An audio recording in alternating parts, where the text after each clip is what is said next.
सार वचन राधा स्वामी वार्तिक भाग दूसरा। वचन 180। आजकल के ज्ञानी वेद को पहले कहते हैं और संतों को पीछे बताते हैं। यह इनकी बड़ी भूल है और सबब उसका यह है कि यह उनको संत जानते हैं कि जो वेद को पढ़कर उसके माफिक चलते हैं और जिनको कुछ थोड़ी सी साध गति हासिल हुई है, पर जो संत की वेद के कर्ता हैं उनकी इनको बिल्कुल खबर नहीं है। जो वेद पढ़कर संत कहलाते हैं वह इन संतों के सेवकों की भी बराबरी नहीं कर सकते हैं। जैसे एक शख्स ने विद्या तो पढ़ी पर नौकरी न पाई, दूसरे ने विद्या कम पढ़ी पर नौकरी बड़े दरबार में पाई और उस पर होशियार है, फिर विद्या वाला उसकी बराबरी नहीं कर सकता है। यही हाल आजकल के ज्ञानियों का है कि विद्या तो खूब पढ़ी पर नौकरी नहीं करी, यानी सतगुरु की भक्ति प्राप्त नहीं हुई। और संतों के सेवक चाहे मूर्ख भी हैं पर उनको भक्ति और शरण पूरे सतगुरु की प्राप्त है, तो वह एक रोज पूरे पद को पावेंगे और वाचक जोगी और ज्ञानी 84 में भटका खावेंगे। वचन 181। पांचों शास्त्रों का दोष तो वेदांत ने निकाला और वेदांत का दोष अब संत सद्गुरु निकालते हैं। सतयुग, त्रेता और द्वापर में इन शास्त्रों की पोल नहीं निकली, क्योंकि जब संत प्रकट नहीं हुए थे।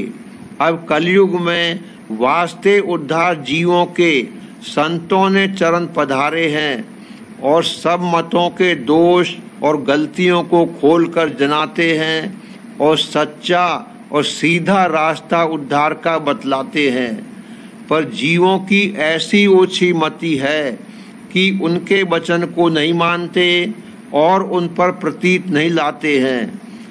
गौर करने से मालूम होगा कि वेद मत का निश्चय भी तो पढ़कर या सुनकर किया है, कुछ कमाई उसकी नहीं करी और न कर सकते हैं, क्योंकि जो अभ्यास की वेद में लिखा है उसकी कमाई इस युग में नहीं बन सकती है और कमाई वाले पर इनको प्रतीत नहीं तो उससे जुगत कमाई की संतों की रीति से दरियाफ्त करके अभ्यास में लग सकते हैं।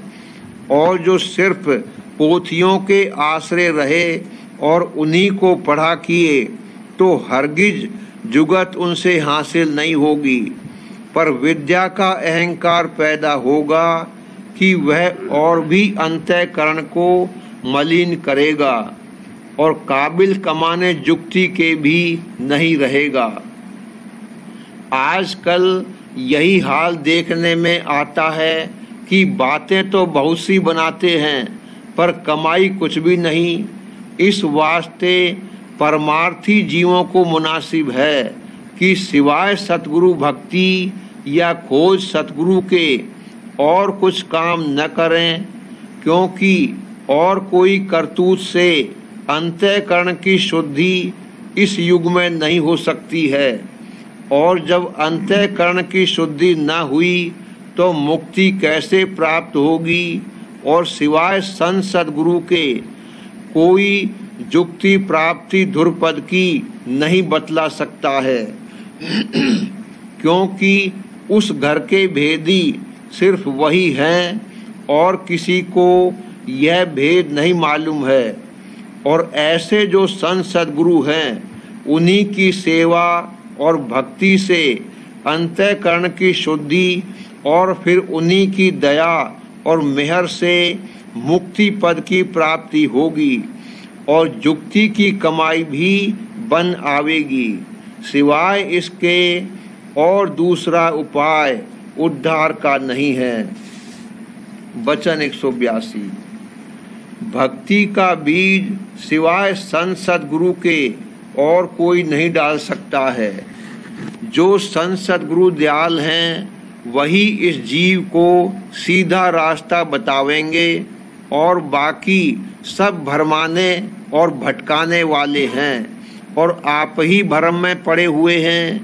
क्योंकि गौर करो कि ईंट पत्थर के बने हुए जो मंदिर हैं और उनमें पत्थर की बनाई हुई मूर्त जिसको आप आदमी ने गढ़ा है रख कर भगवान मानते हैं और लोगों से उसको पुजवाते हैं, और जो मंदिर की मालिक का बनाया हुआ है और जिसमें वह आप आनकर बैठा है और जहाँ घंटा शंख और नाना प्रकार के बाजे हर वक्त बज रहे हैं और नित्य आरती हो रही है, उसका भेद इस जीव को नहीं बताते हैं।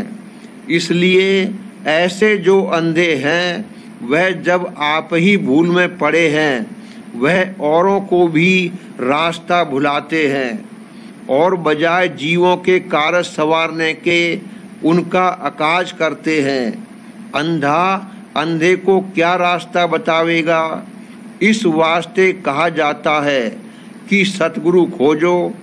जब तक सतगुरु नहीं मिलेंगे तब तक अंतर का भेद हरगिज प्राप्त नहीं होगा, और सतगुरु वही हैं जिनका इश्क शब्द में लगा हुआ है और अंतर का भेद और रास्ता निज घर का शब्द के रास्ते से बताते हैं। और अगर बाहर की करतूत से कोई उनको परखा चाहे तो हरगिज परख में नहीं आवेंगे। कुल जीव नादान और अंधे हैं, इनकी क्या ताकत कि संत सद्गुरु जो सुजाके हैं उनको परख लेवें और पकड़ लेवें। अंधा सुजाके को नहीं पकड़ सकता है, पर सुजाका जिसको चाहे अपने को पकड़ा सकता है। इस वास्ते दुनिया के जीवों की ताकत नहीं है कि सतगुरु को पहचान लेवें, और सतगुरु अपनी मौज से चाहें तो हर तरह से इसको जना सकते हैं। पहले इसी कदर पहचान काफ़ी है कि जो घट का भेद बतावें, शब्द मार्ग का उपदेश करें, उनको सतगुरु जाने और इतना देख लेवे कि वह आप भी शब्द में रत हैं या नहीं। घट का भेद सिवाय संत सतगुरु के दूसरे के पास नहीं है, या जिसको उन्होंने बख्शा होगा, और सतगुरु किसी बानी वचन या ग्रंथ के आश्रय नहीं है। वह आप मालिक रूप हैं, और जब तक कि घट में अभ्यास संत सतगुरु की दया और मेहर लेकर न करेगा तब तक निज पद को प्राप्त नहीं होगा। और संत सतगुरु की मौज है कि चाहे जिस जीव को जैसे चाहे पार करें, यानी उनकी प्रीत और प्रतीत मुख्य है। फिर चाहे वह पहले सत्संग करावें यश या अभ्यास शब्द का करावें, चाहे पहले सेवा में लगावें, वह सब तरह समर्थ हैं।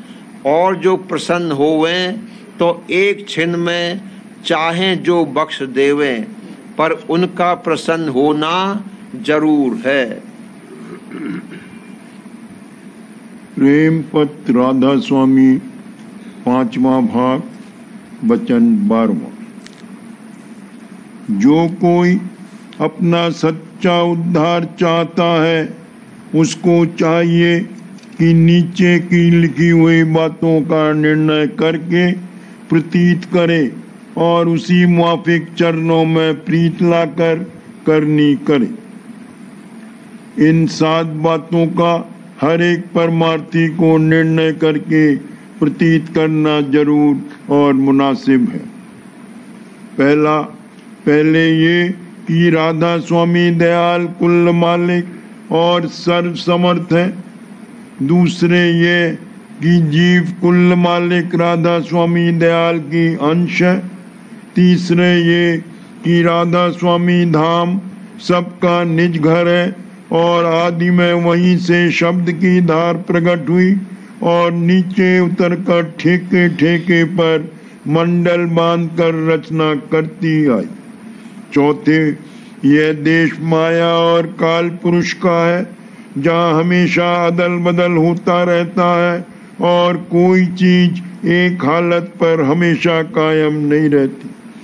इस वास्ते इस जगह रहने की आशा बांधना और इसको अपना वतन समझना नहीं चाहिए। पांचवें, राधा स्वामी धाम के वासी और भेदी की जरूरत वास्ते बताने रास्ते और जुगत चलने के सच्चे परमार्थी को, जो सच्चे मालिक के चरणों में पहुंचना चाहे, और इनको संसद गुरु कहते हैं। छठे, संसद गुरु और उनके प्रेमी सेवकों के संग की जरूरत वास्ते मिलने मदद अंतरी और बाहरी सच्चे परमार्थी को अभ्यास की हालत में। सातवें, यह कि बिना अभ्यास सुरक्षित मार्ग के सच्चा उद्धार किसी सूरत में मुमकिन नहीं है, क्योंकि सूरत शब्द की धार के संग उतरी है और उसी धार के संग उलट सकती है, और धारें माया देश से निकली है और वहीं खत्म हो जाती है।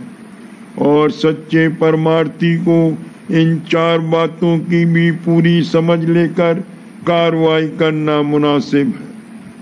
पहले ये कि जब तक संसद गुरु की सत्संग करके थोड़ी बहुत पहचान ना आवे, तब तक उनको अपने से बड़ा और रास्ते में पेशरों यानी आगे चलने वाला मानकर प्रीत और दीनता के साथ उनका सत्संग करे और वचन माने। दूसरे, सूरत का बहाव मन और इंद्रियों के द्वारे संसार के भोगों और पदार्थों में जारी रहता है, सो मुनासिब है कि उसका फिजूल खर्च न होने दे, यानी बेजरूरत और बेफायदा सूरत की धार को इंद्रियों द्वारे बाहर की तरफ फैलने से रोकता रहे। तीसरे, मन का खमीर संसारी मसाले का है, सो सच्चे परमार्थी को एहतियात और होशियारी रखना चाहिए कि मन में फिजूल ख्वाहिशें संसारी तरक्की और इंद्रियों के भोग विलास की न उठे, और जो ऐसी तरंगे पैदा हुए तो उनको रोकता रहे। चौथे, सच्चे मालिक राधा स्वामी दयाल बेपरवाह हैं, वे किसी से कुछ नहीं चाहते, पर जो जीव उनका दर्शन उनके निज धाम में पहुंचकर करना चाहे, उसको लाजिम और मुनासिब है कि उनके चरणों में सच्ची दीनता यानी गरजमंदी और सच्ची लगन यानी सच्चा प्रेम लावे, तब रास्ता सहज में तय होगा, यानी अभ्यास रसीला बन पड़ेगा और चाल आहिस्ता आहिस्ता बढ़ती जावेगी। वास्ते दुरुस्ती से समझने उन 7 बातों के जिनका निर्णय करके जीवों को प्रतीत करना चाहिए, थोड़ा बयान हर एक बात का जुदा जुदा लिखा जाता है। पहले ये कि राधा स्वामी दयाल कुल मालिक और सर्व समर्थ है।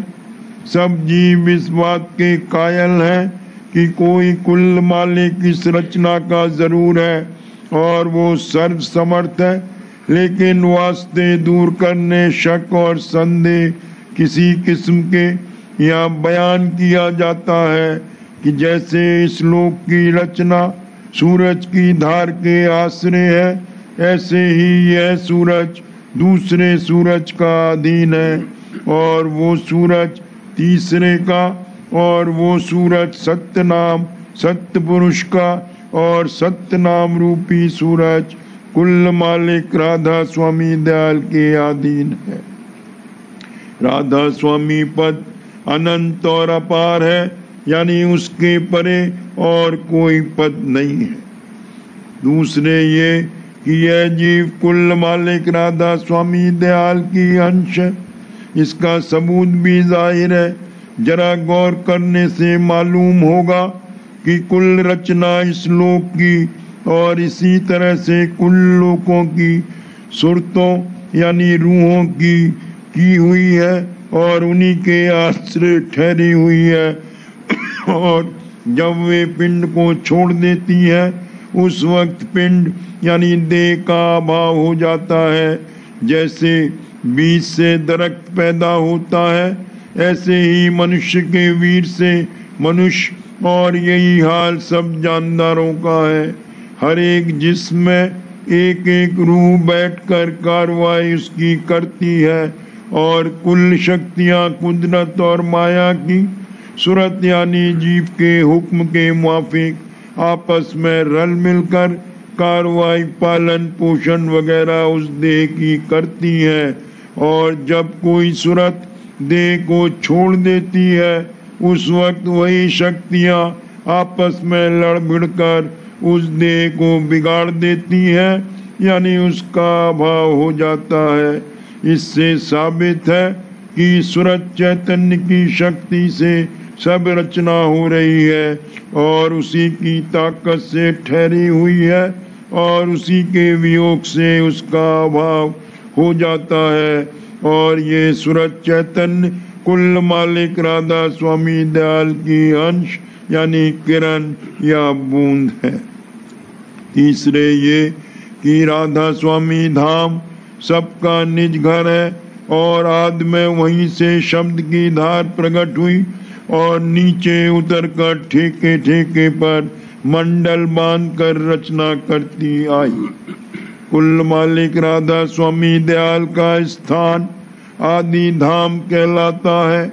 वहीं से आदि धार सूरत और शब्द की निकली और उसी धार ने कुल रचना दर्जे बदर्जे करी। जैसे दरख्त के बीज में से जो कुल्ला यानी आदि धार प्रकट होती है वही कुल दरख्त की करतार है और उसी धार की मार्फत दरख्त की रूह यानी अर्क सब जगह नसों में होकर पहुंचता है।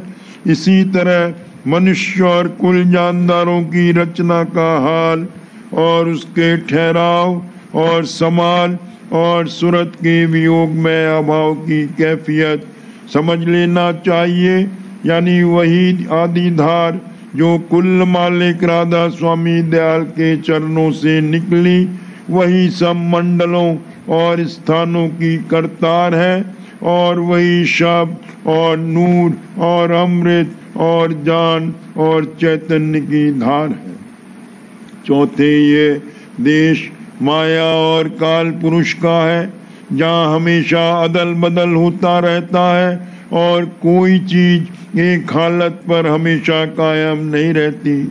इस वास्ते इस जगह रहने की आशा बांधना और इसको अपना वतन समझना नहीं चाहिए। ये हाल तगय्युर और तबद्दुल और नाशमानता इस लोक और उसकी रचना का साफ इन आँखों से दिखलाई देता है।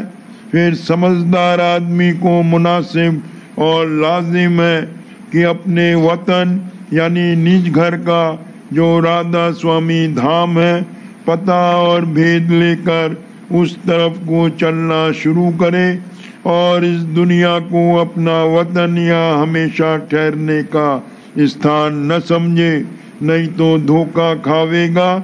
क्योंकि मौत सबके सिर पर गाज रही है और एक दिन ये देह और देश और इसका सब सामान और कुटुंब परिवार वगैरह जरूर छोड़ना पड़ेगा।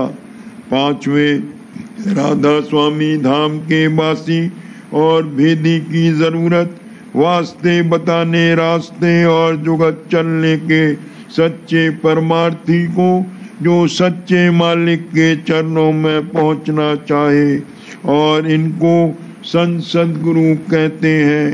जाहिर है कि कोई काम या इल्म दुनिया का बगैर सिखाए उस्ताद के नहीं आता है। फिर सच्चा परमार्थ जो अंतर के अंतर गुप्त है और जिसकी चाल शुरू से घट में चलती है बगैर समझाए और बुझाए संत सद्गुरु और उनकी दया और मेहर के कैसे हासिल हो सकता है। ये सच्चा मत, जिसको राधा स्वामी पंत कहते हैं, कोई बाहर मुखी करतूत या बानी पढ़ने और पढ़ाने का काम नहीं है। पहली चाल इसकी मन और सूरत का घट में समेटना है, और दूसरी चाल मन और सूरत का निजधाम की तरफ चढ़ाना है। फिर सिर्फ विद्यावान लोग इस मत की कार्रवाई और महिमा और बड़ाई को क्या समझ सकते हैं। ये लोग तो पोथी पढ़ना और पढ़ाना और उसके मतलब को बतौर लेक्चर के लोगों को सुनाना परमार्थ समझ रहे हैं, और इतनी बात विद्यावान गुरु से हासिल हो सकती है। फिर संसद गुरु की महिमा को, जो कि रूह की धार पर सवार होकर कुल मालिक के धाम में आते जाते हैं, क्या समझ। सच तो ये है कि सिवाय संत या साध या सच्चे प्रेमी के, जो कि सच्चा खोज और दर्द परमार्थ का दिल में रखता है, और किसी की ताकत नहीं कि संसद गुरु की कुछ भी पहचान कर सके या उनकी बड़ाई समझ सके। इस सबब से तमाम दुनिया के जीव निगुरे हैं, और जो कोई रस्म और टेक के बमुजिब बंसावली या विद्यावान या भेकी या पंडित को गुरु मान रहे हैं, ऐसे गुरु आप निगुरे हैं और सच्चे गुरु की महिमा से बेखबर। इसी सबब से इन जीवों को कुछ फायदा सच्चे परमात्मा का हासिल नहीं होता, और न उनके हृदय पर सच्चे मालिक और संसद गुरु के प्रेम का रंग चढ़ता है।